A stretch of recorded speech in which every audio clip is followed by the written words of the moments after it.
Hello everyone, welcome to Everything Arsenal. Hope you guys are doing well. I'm probably not. I was having a good day and then we got the news about Gabriel that literally ruined my day completely. But we'll be talking about the latest on our injury reports.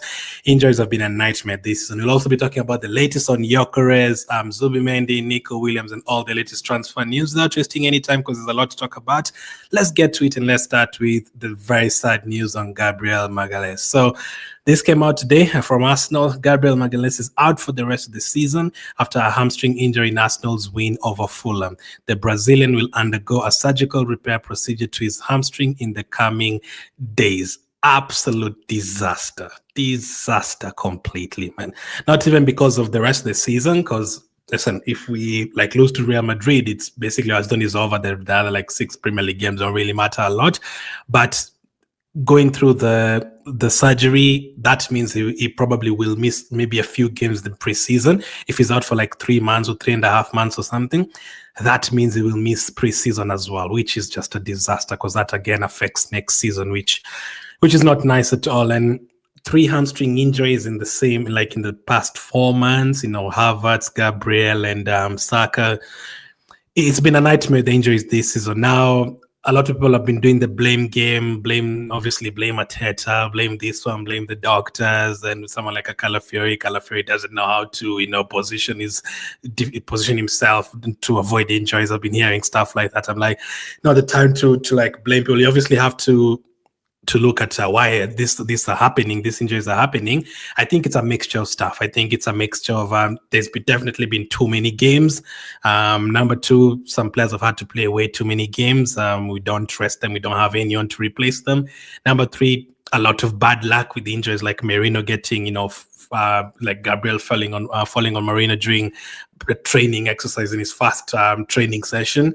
That is very unlucky, and some others have happened during the international break, like Odegaard and Calafiori. So, what can we do with those? It's nothing we can do with those. So it's been a terrible season with the injuries. 2023 season, only Saliba got injured. Really, we survived a lot of that season. That injuries. Maybe it's just our time to pick up injuries. And sorry, there's been an article that has come out saying that we appointed the head of medical from Crystal Palace a couple of years ago, and Crystal Palace had a lot of injuries before then, and some people are saying that is the reason why we're picking up muscle injuries, because this same doctor was at Crystal Palace and a lot of their players were picking up hamstring and injuries and all that, muscular injuries. You never know. I think it's a combination of everything. Someone like a Saka, I think, for example, we've played him too much, and there's been games where he's not needed to play, but he's had to play. He does a lot of defending. He takes all our free kicks, all our corners, penalties. He does everything for us. But then again, he's picked up by England and he has to go and play both games over there, 90 minutes.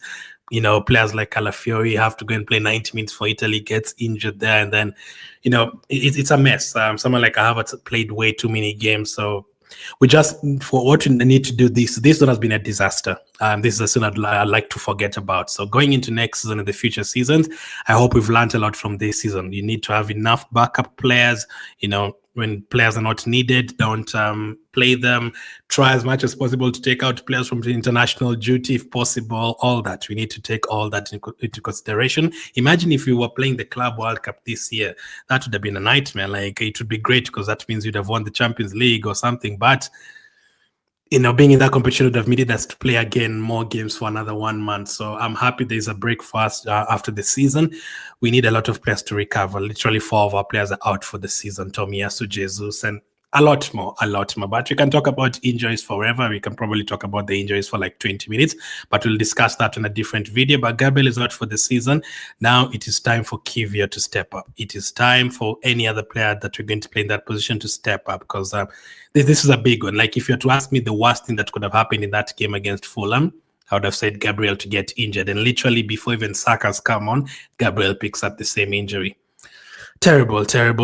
So that's the latest on Gabriel. So what did Ata have to say on Kiwior?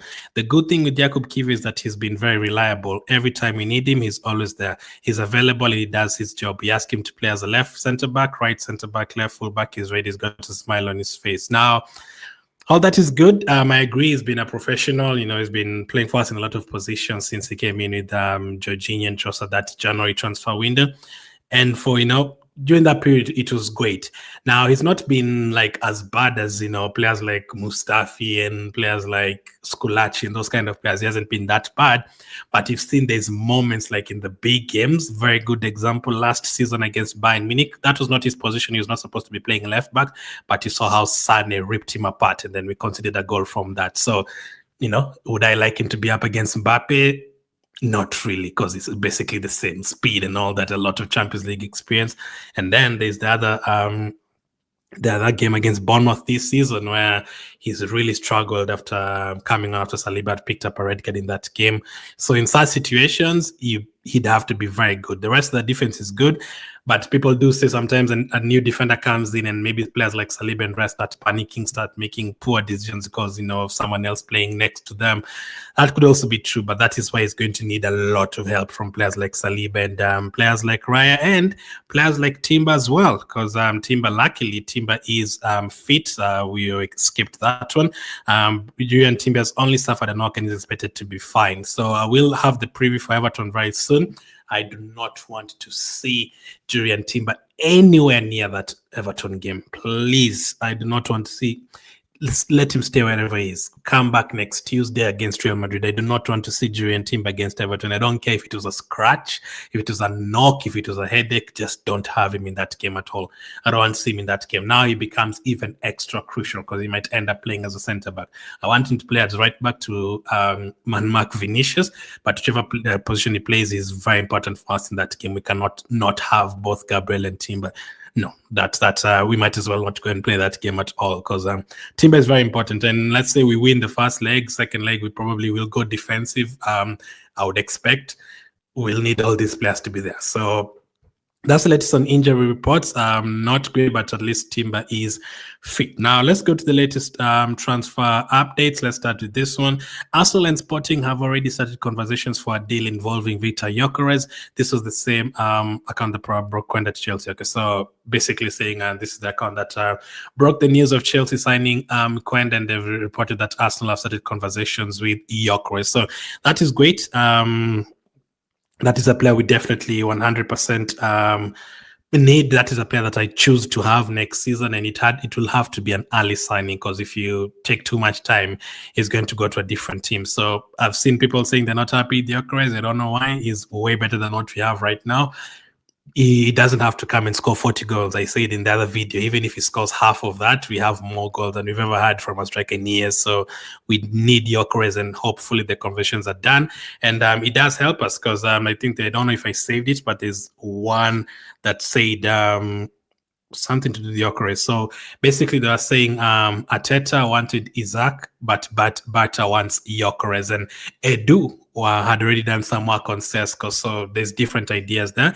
That's why now they need to come together and talk about which one is a better deal. For me, I think it is Gyokeres. It's way cheaper, and I think it would be quicker to do. I think if you go toe-to-toe with Newcastle, you're going to end up not even signing him, or even if he ends up leaving Newcastle, it's August. I don't think he'll leave Newcastle. So Gyokeres is going to leave Sporting. Why not go for the player who's going to leave? Why go for the player that is going to take a lot of time to try and get a deal done, and the team doesn't even want to sell him? So for me, I would go for Gyokeres 100%. That is the signing I would do.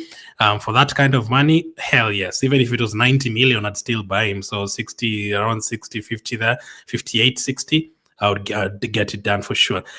Latest on Nico Williams. So David Austin had this to say: Arsenal's long-running pursuit of Nico Williams based on Mikel Arteta's desire to sign him is well documented. A recruit in that position has been on the agenda for some time, and it remains the case. Clearly, it seems like Arsenal will try again, but what did he say after that? Let me just confirm for you guys what he said after that. So he goes on to say, but this again is a highly challenging deal to do. Therefore, there is no guarantee it happens. Williams is expected to be more open to a move in the summer of 2025 than previously. So he is open to move. It's not going to be easy to get this deal done. I think actually out of all these players, the ones that would be easier to do, probably Gyokeres, Sesko, all the others will not be easy to do. If you want Eze, it will be hard. If you want Xavi Simons, it will be hard. If you want Nico Williams, it will be hard. But we have to go through that. We managed to sign players like Declan Rice. We need to do the same again. We need a Declan Rice in every position. Attacking-wise, wingers, we need players like Declan Rice, a player who's come to us and made a huge impact. Those are the kind of players we need. And Nico Williams would be hugely beneficial to us. Even if Trossard and Martinelli stay, which I want them to stay, I still want a bit of, fresh players, on the wings, a bit of a freshener in the team. We've had all the same players over the last 5 years, a bit of a freshener. Let's change it around and let's try something different. And, having Nico Williams an extra option allows us to have better options and more options instead of taking out Martinelli and bringing in Tierney in the wing. Nico Williams is there, Trossard is there, Martinelli is there. That is way better than having Tierney, Trossard, and Martinelli as options on that side. So for me, Nico Williams, again, around 50-60 million, I'd be trying so hard to get it done. If we get those two players, our lives change next season completely. Those are the kind of signings that will take you to the next level. And if teams look at you and they're like, okay, these guys are really serious. Someone like a Nico Williams, I'm worried that if you don't go and get him, someone like a Man City will come and get him, and then they'll be strong again next season. So those are the kind of players Man City go for and go to the next level. Well, you're still worried about money and wages and all that. Speaking of wages, that looks like it's going to be a problem. Arsenal will have to put Nico Williams in their highest bracket of earners if they are to sign him this summer.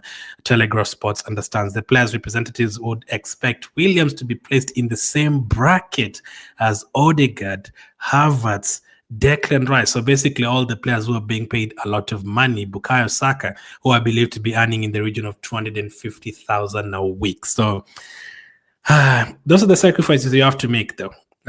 You don't want it to get out of hand to the point where, every single player is asking for that kind of money in the team. It's going to be unsustainable. But I think players like Saka definitely deserve to be up there. For a new player, I wouldn't really say take them up to like the Saka level. I think the highest paid players right now at Arsenal should be Saka, Gabriel, and Saliba. Those should be the highest paid players. Odegaard is there. Declan Rice is there. Havertz is there. Nico Williams probably looks at that, and Gyokeres as well might come in and say, I also want 200,000. Hopefully not. Hopefully we're able to make good deals. Then according to performance, if you perform well, we get to give you an extra contract, more money. Just like Gabriel and Saliba deserve to be given more money because they've been very essential for us. So Nico Williams, let's see if that one will be a problem in terms of wages. For me, I look at it like this. I want a striker. I want a winger. Those are the two positions you should be going all out for. Those are the two positions I'll be happy to splash money on and also splash wages on. I wouldn't be happy if, Juan Garcia, the goalkeeper, asks for 200,000 because that is not really a priority. So this one, for me, I think it's one of the priorities. Zubimendi, according to David Onstin, Arsenal have been monitoring Martin Zubimendi for years now, but have been attentive to his desire. Jason Naito has gone to great lengths surrounding the situation, and Arsenal are now working on the basis that he will come to North London. Another signing that will not be cheap. This will be around another 50 million, but looks like we have done a lot of background work. Jason Naito, a lot of people did not want him to become a permanent sporting director. He was close. I heard it was between him and Andrea, but it was either, keep it going or make a change, and decided to make a change and bring in something different. So Aito's done a bit of work with that, and Zubimendi looks like Aito really wants Zubimendi. Looks like he will end up joining Arsenal. So let's see. If Zubimendi doesn't join Arsenal, I don't actually think we're going to go for any other midfield. I feel like this is the one that we really want. I think if you don't sign him, it's going to end up, maybe you're going to keep Partey if they were not expecting to keep Partey. Maybe Rice moves there. I don't know. I think you're going to just go for Zubimendi all out. If you don't get him, I don't think we're going to go for Bruno Guimaraes, despite us being linked to him. But let's see what happens with Zubimendi as well. And then finally, Reiss Nelson. Reiss Nelson, who is currently on loan at Fulham, has returned to Sober Realities Training Center following surgery on his hamstring. So that deal didn't really work for Fulham. He went there and he picked up an injury. So it wouldn't really have helped us this one if he had that hamstring injury as well. How many, even the players who are on loan from us are picking up hamstring injuries? Goodness me. It's just been a terrible season with those injuries. But Reiss Nelson, would you keep him next season? For me, I'd say no, because for me, next season, I'm looking at wingers: Saka, Nico Williams, Martinelli, Trossard, and Nwaneri to help on that. Am I forgetting someone? No, I'm looking at Nwaneri to help on that wing as well sometimes. So I think that would be enough for 4 wingers or something, and then Nwaneri can play there. Nelson could be an option, but he wouldn't really play. But again, we need a lot of rotation. But It depends again how much money anyone would want to give us for Nelson. If it's something like 5 million, then you might as well keep him. But I'm not that keen on keeping Nelson. He's also had a couple of injuries issues. I think a couple of seasons ago he was supposed to go, but he picked up an injury in preseason and then he ended up staying. So this is not the first time he's getting a serious injury. So yeah, we need players who are going to be fit. Players injuries will happen, but we need a lot of fitness. We already have too many players who pick up regular injuries. But again, to finish off, I don't think we're in a position to sell players, that many players. These injuries and are going to affect next season. Jesus is going to be here next season. He's not going to start. He's out until December. So same with Tomiyasu. Havertz will miss a lot of preseason. Gabriel will miss a lot of preseason. So it's already affecting next season already. So we need a lot of good players in the team, enough players, you know. We don't want again a situation where, oh my goodness, we signed Nico Williams, is out for 1 month. Who plays now? Martinelli and Trossard have been sold. We don't want that situation again. We want to have enough players in this team, at least 24 players. That is what we need. So that is all for today. In terms of the injury reports and the transfer news. Big summer ahead. Big game against Real Madrid ahead. Kivio, Ben White, Timber, whoever is going to play. Time to train. We needed Calafiori as well, man. Thank you for watching, and I'll catch up with you guys on the next one.